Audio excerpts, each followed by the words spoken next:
America के अंदर कुछ डॉक्टर्स की टीम है जो इस बात के ऊपर रिसर्च कर रही है। आप लोग ने भी सुना होगा डॉक्टर रेमंड मूडी का नाम।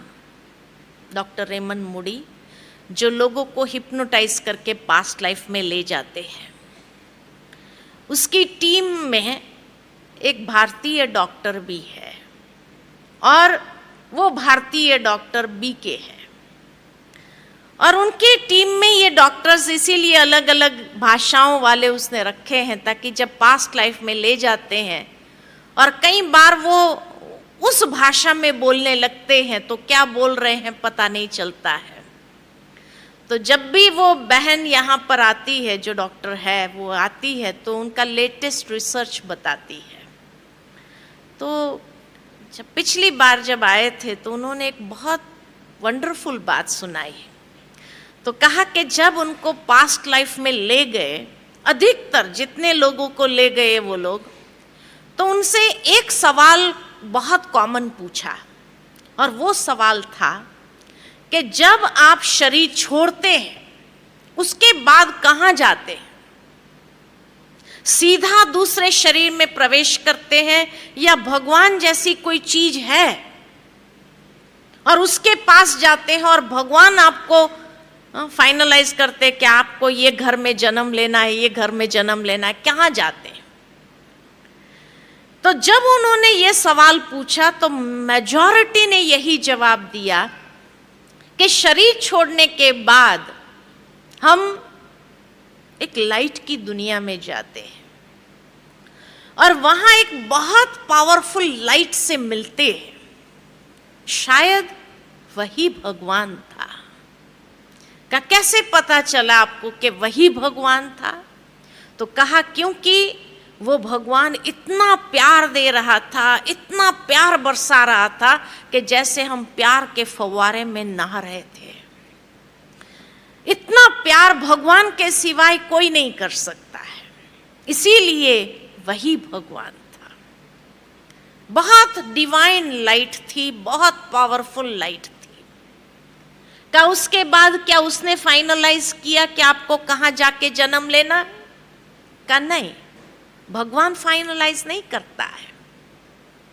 का जब हम उस फवारे में नहा रहे होते हैं, प्यार ही प्यार जैसे बरसा रहे हैं भगवान, तो उस प्यार में जैसे हमारा शुद्धिकरण हो रहा होता है, हम बहुत क्लीन हो जाते, शुद्ध हो जाते हैं। और ऐसे शुद्ध जब हो जाते हैं, बहुत लाइट फील करते हैं, उसके बाद हमारे सामने हमारी जीवन यात्रा की एक फिल्म की तरह पूरी जीवन यात्रा हमारे सामने से गुजरती है। और इतनी शुद्ध अवस्था में होने के कारण, क्योंकि परमात्मा प्यार में जैसे हम इतने शुद्ध हो गए, तो जब वो फिल्म चलती है हमारे जीवन यात्रा की, तो एक एक कर्म को देख करके हमें लगता है ये कर्म मैंने किया, इतने बुरे कर्म किए, इतने लोगों को मैंने चीट किया, उतने लोगों के साथ मैंने ऐसा व्यवहार किया।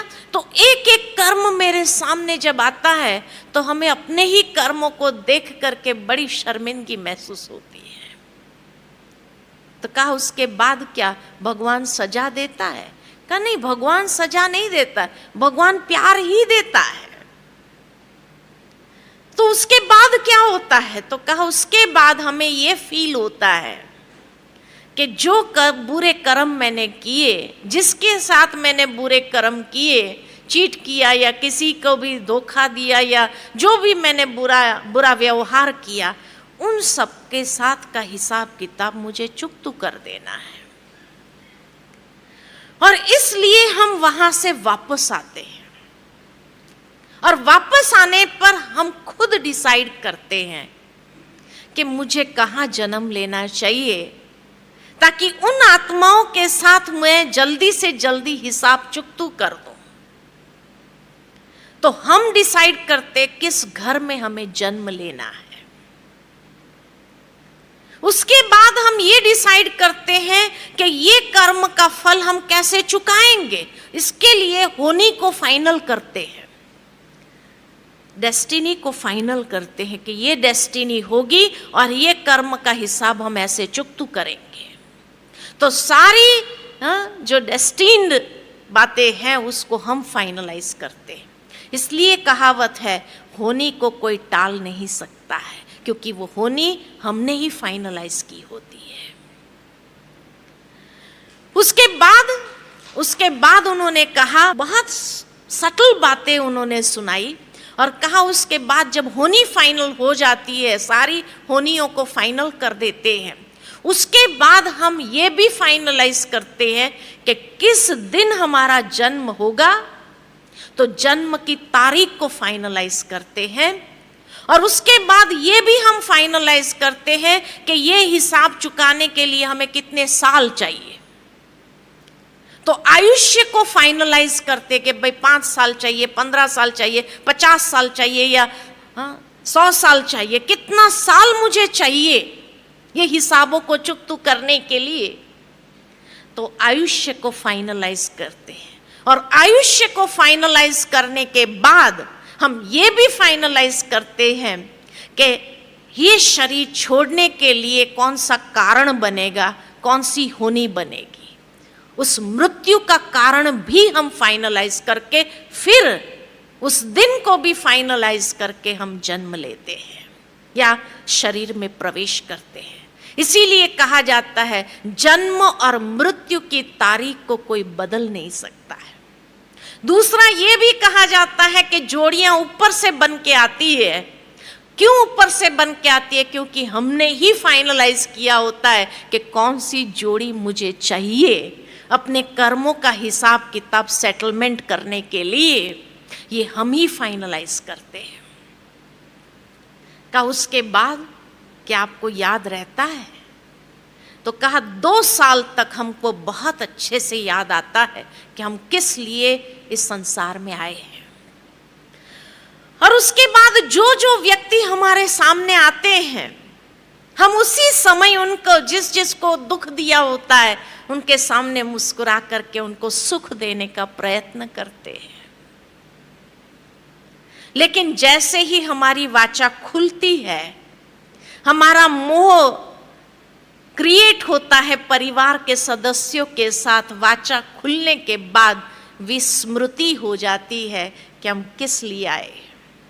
और इसलिए जब होनी होती है, वो होनी को भूल जाते हैं कि ये हमने ही फाइनलाइज किया है।